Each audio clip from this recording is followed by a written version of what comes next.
checking in. Just wanted to come to you today and talk to you about how to stay productive on a rainy day like today. I'm not really used to these rainy days a lot, coming from Phoenix and whatnot.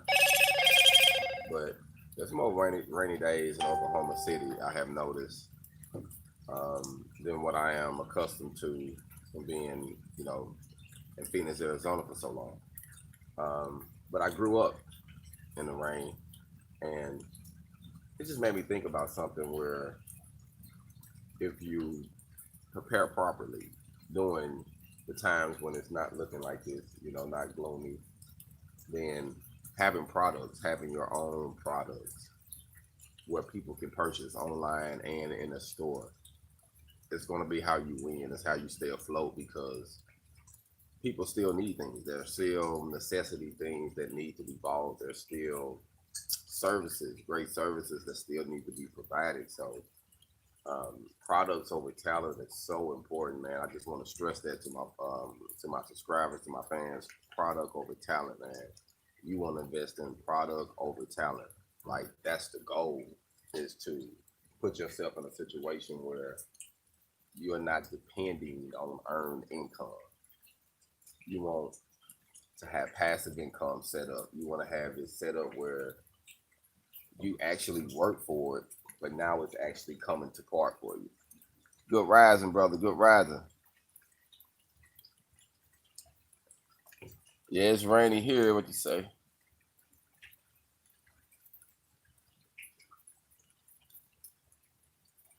Oh, it's 90 degrees, sunny and awesome where you at. Oh, yeah.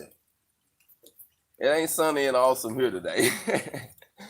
But yes, passive income is where it's at, especially on days like this and when, storms come and different things that prevent you from normally getting on your grind and making things happen.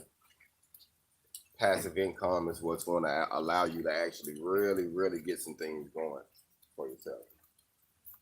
So I just wanted to say that because of how important it is, man. Especially today, you see what's going on with the economy. You see what's going on with this pandemic. You see what's going on with jobs and people falling out.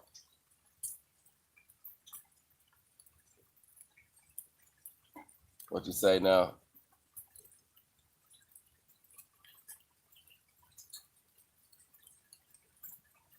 Yes, make it work. And you know what? This generation, I have noticed, it's like they are afraid of work ethics. You know what I mean? Like when things get hard, they want to abort the mission. They don't want to face adversity. They don't want to get ridiculed or go through anything that might make them feel uncomfortable. But that's what you got to do if you're going to. What's going on now? That's what you got to do if you really want to be successful. Yes, it'll fall apart. You know what? It's crazy because if you don't start planting seeds now, man, you're gonna hit some bumpy roads. And you know what's amazing to me? A lot of our brothers and sisters who have benefited from the pandemic situation, from the unemployment. Majority of them on a big scale, like 85%, found different things to buy with the money that was BS that they really didn't need. They didn't use the money. Like if you getting an extra $600 a month, that extra 600 could have just went to straight to the savings or straight to an investment to actually turn that 600 into 900. You know, the thing is, we want to get rich quick. We want to spend $100 and make 100,000, and it's just not realistic. Like it's just not realistic. It's just not going to happen like that.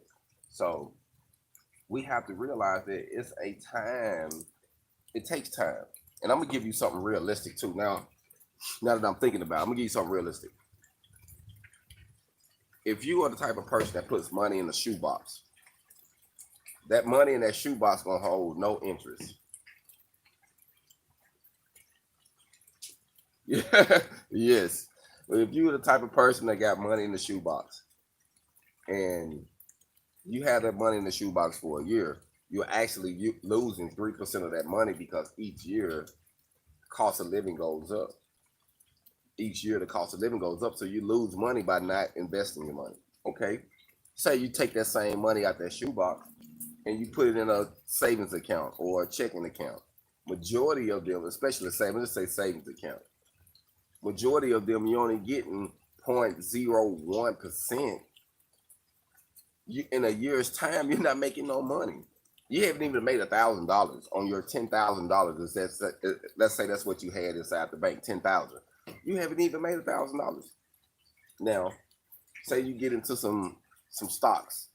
You know, stocks makes better percentages. You get, you know, you might have a 3%, 5%, 6%, 12%. It all depends on the market and what you're investing in. But at least there you got a better percent.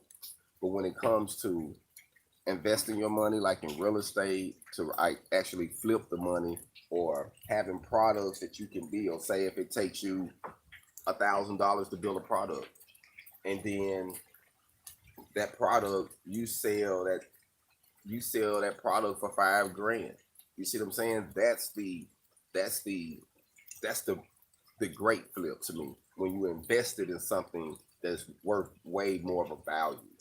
You know, I told a friend one time I was getting started, and he was like, "Yeah, I got this and this," and I said, "Hey, invest $1,000 with me for 6 months, and just let it be what it is, and I turn your $1,000 into 2,000 in 6 months, and you don't have to do anything. Just help me out on this, and I'm gonna make it make money for you." Oh man, it's gonna take a long time. You hear what the man said? Who can put $1,000 in a bank account and make $1,000 in 6 months? Nobody, realistic. But when you try to go to certain people, they don't get the concept. They'll be like, "Oh, it must be some trickery." Nah, it ain't no trickery. It ain't no trickery at all. It's the point that it takes money to make money. That's a realistic principle. And I think we just got to be down to earth to that fact that it takes money to make money. Like, you're gonna have to put some in to get something out. But you want to make sure it's the right investment. Ain't no such thing as get rich quick, but it is a such thing as putting in the right work ethics and putting the right time in, and then you have a product that meets a demand. Just like, for instance, think of the people who benefited on the face masks when they first came out, those who made them, those who had some stuff on, who had material on standby. And they were like, you know what, I got all this here, I can just make this. All the inventory they was able to produce and make money off of stuff that they had sitting around. You see what I'm saying? So a lot of times we can utilize those scrap pieces from jobs being fabricators and welders. Like, that's literally how I designed the welding skid. Like, I designed that welding skid by using scrap metal off a job that they was gonna throw away. And I asked the dude, "Hey man, y'all gonna throw that away?" "Oh yeah, we done with it." I'm like, "Hey man, I got a project I'm working on. You don't mind if I get that, do you?" "Oh no, just gonna get that, man. We're gonna throw that away anyway." So I use these small pieces. Probably the biggest piece I got was probably 5 foot, maybe 6 foot, close to 6 foot piece was a scrap piece, and it's probably about the most I got as far as lengthwise. A lot of it was like a foot and 2 foot and 3 foot pieces, 4 foot pieces, and I utilized that, and I came up with a product. So one man's trash is the next man's treasure. And it's the same thing goes with your time. One man will waste his time while the other man realize that time is valuable. Even doing days like this, when it's raining and you can't really make certain moves. There's still moves you can make, online moves, retail moves, checking on different clients. I'm gonna tell you what I had that I didn't know. I had a client, not a client, someone I shop with out of Phoenix called me the other day and asked me was I still around the valley. I said, well, at the moment I'm in Oklahoma City, but I still network in Phoenix, so I still go back and forth. So I was like, well, I'm not there at the moment, but I will be back. And the guy said, okay, well, when you get back, we got some good prices right now. Most of our staff is working from home, so let us know if we can help you because we still can get you what you need. I said, okay. And it just let me know that look at how they taking advantage of the situation. Even though their people wasn't at home working, they still made it a situation where they could make money. Say, call these people, check on some of our clients, make sure they okay during the situation, make sure everybody's fine in the family. So sometimes you just being showing a little consideration can help you out a lot. Showing a consideration that, hey, I care about the person that I'm dealing with, you know, genuinely. But products over talent is so important, man. And I just want to stress that, like, to get that in your mind, because talent is fine, but we all know that we can only work so long, you know. We can only do so much with our physical body, like, before we get tired and exhausted. Yeah, yeah, and you know what? It's a good thing because they just let them know that we thinking about them, and I think that's the same thing that we have to do. You know, when you networking and you building your brand and you getting stuff going, we have to think like that. And I had a guy ask me, "Man, how did you come up with learning how to run a business and you never went to college for it?" You know, which I did go to. I took a college course in small business management. I didn't necessarily just go to a college specifically, but before then, a lot of the knowledge that I learned was on the job. And believe it or not, we work a lot of jobs. They give us the information, they give us the jewels, the games, to how to start a business, to how to actually get things off the ground and actually make some finances. But all we think about is, man, I can't wait till 3 o'clock or 5 o'clock comes so I can punch this clock and get out of here. But a lot of them gives you the structure, they give you the game. We just not paying attention to it. You know what I mean? So I feel like we should really pay attention to those we're working for, because the information they can give us is valuable to help us start our independence.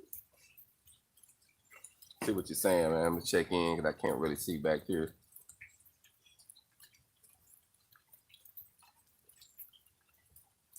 Be safe, have a good day, enjoy your day. But yes, most definitely, today's lesson is product over talent. Get you some, get you some, get you some, get you some more.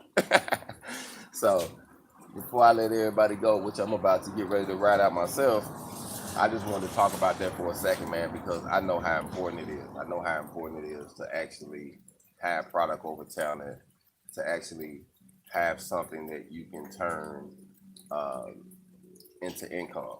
So that is very, very important, man. You want to make sure you have something that you can use to turn it into income, like your talent. You know, you want to turn your talent into products, because once you turn your talent into a product, it lasts longer. Think about it. Think about the people who are very talented that turn their talent into a product. Jordan, uh, George Foreman, you know what I'm saying? Uh, Tyson, he got his thing going. Think of all the people who uh, turn things out of their talent into a product. And that's what we got to do. If we're going to be successful, if we're going to be financially stable and equipped, if we're going to, you know, break the chains and really open up the doors for ourselves, we got to be, we got to think product over talent. Like, there's a no-brainer when it comes to this. Like, we're gonna have to do it. And just like I was saying with that welding skid, man, I designed that from scrap. One man's scrap is the next man's treasure. One man's trash is the next man's treasure. Like, you can turn something out of nothing, but it's all on the desire and the passion in your heart. Like, is it in you? You know, if it's in you to survive, you're gonna survive. If it's in you to make something happen, it is. And to be honest with you, before I let you go, I had prayed and just asked God. I was like, you know, if you created me and I'm in your image, then I should be able to create something to sustain me while I'm here, you know, to take care of me and my family while I'm here. And the more you work on it, the more you put effort in it, you know, your gifts are born with you. And I had a gift, and I've been using my gift. And believe me, believe it or not, like, I'm not where I want to be at. Don't get me wrong, but I'm a long ways from where I used to be, and I know I'm closer to where I'm going. Hold on.